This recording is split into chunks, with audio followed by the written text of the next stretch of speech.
Olá pessoal, tudo bem?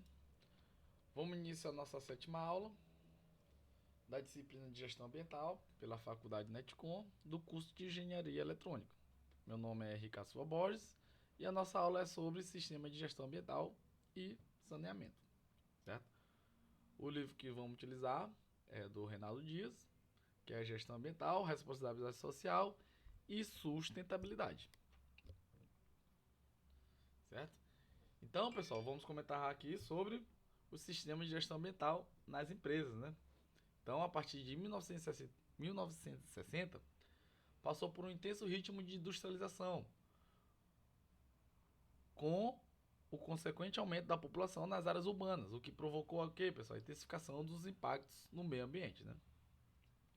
Então, com reflexo da Conferência de Estocolmo, o governo brasileiro criou, a partir de 30 de julho de 1973, a Secretaria do Meio Ambiente, a SEMA, né? E a Companhia de Tecnologia de Saneamento, a CESTEB, né? Como vocês podem observar na imagem abaixo, em São Paulo, e o Conselho Estadual de Proteção Ambiental, CEPRAM, na Bahia, certo? Ou seja, esses órgãos foram criados justamente para propor fiscalização entre as empresas, né, que estavam poluindo mais do que o necessário e utilizando os recursos naturais de forma que descontrolada, entre outros fatores. Então, a partir daí, pessoal, vários órgãos ambientais foram criados, tendo como objetivo o quê, pessoal? O controle ambiental e como eixo central de suas atuações a política industrial. Então, na década de 80, foi criado no Canadá o Programa de Atuação Responsável, sobre o nome de responsabilidade de Responsible Care Program, né? Que é considerado um programa que traz grandes contribuições para a solução dos problemas ambientais, entre os quais, qual é, pessoal? Enfoque proativo, busca de melhoria contínua nos seus processos ou serviços, antecipando-se à sua própria legislação, e visão sistemática que abarca em um mesmo programa as preocupações como segurança, saúde ocupacional e meio ambiente, né? É importante então que as empresas tenham como princípio essa essa ideia, né? Seguir o que a gente acabou de comentar, né? Que é criada pela Responsible Care Program, para ter menos impacto ambiental em seus processos. Então, uma medida que contribuiu para o incremento de ações mais responsáveis em relação ao meio ambiente foi a obrigatoriedade, a partir de 1986, dos estudos de impacto ambiental, a CONAMA, né? Então, o relatório da Comissão de Brundtland, onde temos o nosso futuro comum, ofereceu uma visão de do crescimento econômico sustentável e da elevada qualidade ambiental que poderia ser alcançadas através de boas práticas que, pessoal, industriais, né? Então, posteriormente, e baseada no relatório, uma ampla agenda para o desenvolvimento sustentável na indústria, que foi desenvolvida na segunda Conferência Mundial da Indústria à Gestão do Meio Ambiente, né? E realizada em 1991, lá no Canadá, a Rotterdam, certo? Então, nessa conferência, um grande número de corporações assumiu a Carta Empresarial para Desenvolvimento Sustentável, meu pessoal, em 1991. Relembrando, desenvolvimento sustentável caracteriza justamente o que, pessoal? Utilizar os recursos naturais ou impactar o meio ambiente de forma o que, pessoal? Controlada, para que futuras gerações também reutilizem esse mesmo local, né? Então, elaborada pela Câmara do Comércio Internacional, a ICC, que foi conhecida como a Carta de Roterdã, né? Então, com base nos princípios na Carta, né, de Roterdã e na necessidade de um meio ambiente empresarial, se adapta às novas exigências em relação às questões ambientais, né? Ou seja, utilizar os recursos, propor melhoria em seu processo ecologicamente correto, né? Ou surgiu então em 1962 a norma BS 7750, que foi pela British Stand Institute, né? Justamente trata-se de uma norma de caráter voluntário que propõe um sistema de gestão ambiental, né, que procura não só ordenar, integrar os processos existentes da empresa, mas também permite o quê? Que essa possa obter certificações, né? Ou seja, tendo a sua certificação dessa norma,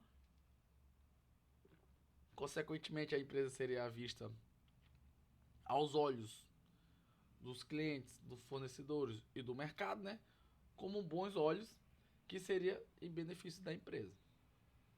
Então, em março de 1993, após 2 anos de atividades, né, surgiu o Strategy Environment Group on Environment, o SAGE, né, da Organização Internacional da Normatização. Surgiu também a ISO, né, que propõe, através de um relatório final, a criação de um novo comitê técnico, né? Ou seja, dentro do Conceito de Desenvolvimento Industrial Autossustentável, tendo o objetivo de desenvolver normas e guias sobre sistemas de gestão ambiental e sobre ferramentas gerenciais para o meio ambiente, né? Então, a partir dessas recomendações, em março de 1993, o Conselho da ISO aprovou a criação do TC, né, pessoal? 207, dando início aos trabalhos de elaboração das normas ISO 14000, né, que era justamente voltada para o meio ambiente e baseada justamente na ISO na norma BS 7750, que foi a norma inglesa, né? Certo, pessoal? Então, como relembrando, vocês sabem, a ISO, né, pessoal, são normas padronizadas internacionais, né? E como exemplo para o sistema de gestão ambiental, temos a ISO 14000, que possibilita a padronização de procedimentos de avaliação e sistematização de processos ambientalmente pessoal, corretos, ecológicos, no âmbito interno das empresas, que tem validade universal colocada, né? Então temos que a gestão ambiental no processo plano, né, já alcançado pela gestão de qualidade. Então cria-se assim mais um condicionamento para o êxito das empresas, que exporta e disputa sua posição em um mercado que, pessoal, altamente globalizado e competitivo, certo? Então, do ponto de vista empresarial, a gestão ambiental é expressa utilizada para se denominar uma gestão empresarial que se orienta para evitar, né, as medidas de possíveis problemas para o meio ambiente, né? Então, pessoal, só recapitulando, a gestão ambiental é um instrumento que para se obter um desenvolvimento industrial que sustentável, que as empresas tenham, né, esse comportamento de desenvolvimento sustentável em seus processos, desde o início até a finalização, tanto dos processos como de serviços, né, sempre tendo que aquela conscientização ecológica, certo? Então, dando continuidade, temos que, por outro lado, né, uma política proativa implica o quê? Um planejamento prévio em cima dos possíveis efeitos ambientais e uma situação antecipada para evitar esses impactos, né? Então, como vocês podem observar no fluxograma abaixo, uma política ambiental reativa é uma política o quê, pessoal? Errada, porque utiliza o quê? Os métodos corretivos, certo? Ou seja, só vão ter planejamento ou só vão se importar que estão tendo que aí seus processos, sua empresa está sendo ecologicamente incorreta, propondo o quê? Medidas corretivas, né? Ou seja, tentando conter aquele problema, né, que não foi visado desde o início do seu planejamento, certo? Como, por exemplo, agora que a gente identificou que a gente está poluindo a empresa, né? Aí que eles vão propor o quê? Medidas corretivas para tentar minimizar o que for poluído. Então, é importante que as empresas tenham essa postura de política ambiental proativa, né? Propondo o quê? Métodos preventivos desde o início do seu processo até a sua finalização, né? Visando o impacto mínimo ambiental, que é justamente o quê? Tendo comportamento de desenvolvimento sustentável, certo? Certo? Então, em função da cultura predominante das empresas, a maior parte dos esforços tecnológicos e financeiros são aplicados no sistema de gestão ambiental e está ligado à aplicação de técnicas corretivas. Infelizmente, a maioria das empresas, tanto no ramo mundial como aqui no Brasil, elas utilizam o que? Justamente o que? A política ambiental reativa, né? Que é propor medidas corretivas no final de um processo. Como a gente já havia comentado, é importante que as empresas tenham a postura o quê? A política ambiental proativa, que é justamente o quê? Propondo os métodos preventivos para ter um impacto mínimo ambiental. Certo? Então, para conseguir alcançar o desenvolvimento sustentável, é necessário que as medidas corretivas sejam substituídas pelas políticas preventivas, né? Que atuam sobre a origem dos problemas. Então, há inúmeras vantagens, né, pessoal, em relação às políticas preventivas e benefícios que as empresas poderão obter ao optarem por políticas preventivas em relação à gestão ambiental, pois cada vez mais administrações públicas, comunidades, órgãos financiadores, etc., e entre outros, né, visa justamente isso, vinculações condicionadas a melhorias da ação ambiental.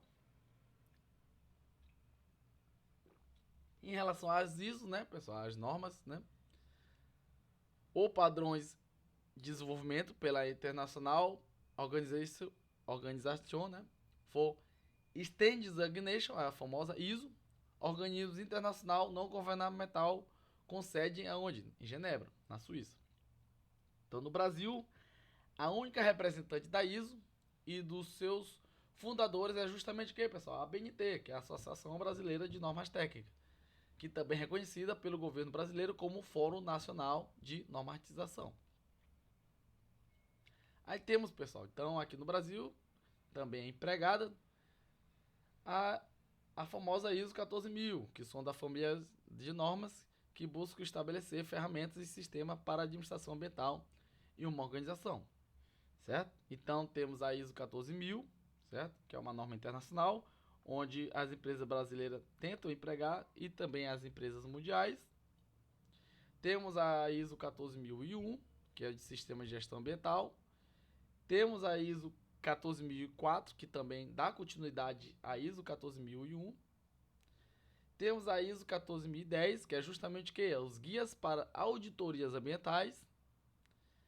Temos a ISO 14011, dá continuidade a essas auditorias da 14010. Temos a 14012, que são as diretrizes para a auditoria ambiental. Temos a ISO 14020, que são a rotulagem ambiental, né? Temos a 14021, que é a rotulagem também ambiental, dando continuidade à 14020. Já a 14022 já é mais específica em relação à simbologia para os rótulos, né? A ISO 14023 é a rotulagem ambiental, através de testes e metodologias de verificação, se realmente as empresas estão seguindo os padrões que eles planejaram, visando propor medidas preventivas ecológicas.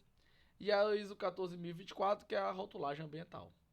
Além dessa, temos também a ISO 14031, que é a avaliação de performance ambiental, e a ISO 14032, que é justamente a avaliação de performance ambiental dos sistemas operadores, né?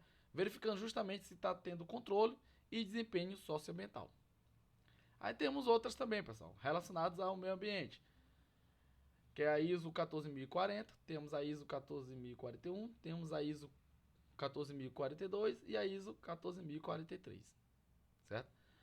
Certo, agora nós vamos comentar rapidamente sobre saneamento ambiental, onde a gente vai utilizar o livro da qualidade ambiental, do Bassano, que também está disponível na biblioteca da Netcom, onde é a primeira edição, né, que o livro é a Gestão Ambiental, da editora Saraiva. Certo? Então é importante, né, pessoal, ter o padrão de qualidades ambientais, né? Então a implementação de um padrão de qualidade ambiental deve seguir os critérios e parâmetros técnicos das normas e leis específicas, né? Ou seja, a Política Nacional do Meio Ambiente tem por objetivo a prevenção, melhoria, recuperação da qualidade ambiental, que propicia o que? A vida, né? Visando assegurar no país condições ao desenvolvimento socioeconômico, aos interesses da segurança nacional e à proteção da dignidade da atividade humana, atendidos aos seguintes princípios. E dentre esses princípios temos isso aqui, né, pessoal? Primeiro, qual é? A ação governamental na manutenção do equilíbrio ecológico, considerando o meio ambiente como patrimônio público, a ser necessariamente que assegurado e protegido tanto em vista ao uso coletivo, né? Segundo, racionalização do uso do solo, do subsolo e das águas e do ar, na parte do ar em relação a utilizar emissão de resíduos gasosos, né? Que é prejudicial, por isso que é importante racionalizar essa emissão. Terceiro, planejamento e fiscalização do uso dos recursos ambientais. Quarto, proteção dos ecossistemas com a preservação de áreas representativas. Quinto, controle e zoneamento das atividades potencialmente ou efetivamente poluidoras. E sexto, incentivos a estudos e a pesquisas tecnológicas, né? Tecnologias oriundas para o uso racional e a proteção dos recursos ambientais. Né?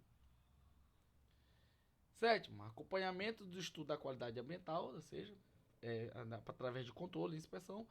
Oitavo, recuperação de áreas degradadas, ou seja, a empresa que degradou uma determinada área tem que propor medidas corretivas para ter recuperação dessa área. Né? Nono, proteção de áreas ameaçadas degradadas. E décimo, educação ambiental a todos os níveis de ensino, inclusive na educação da comunidade, objetivando o quê? Capacitá-las para a participação ativa na defesa do meio ambiente, né? Através de denúncias ao Estado e também até alertar as próprias empresas, né? Onde está tendo dejetos indesejáveis, né? Ou seja, lixo, que é prejudicial para o meio ambiente e também para as pessoas que estão ali próximo da empresa.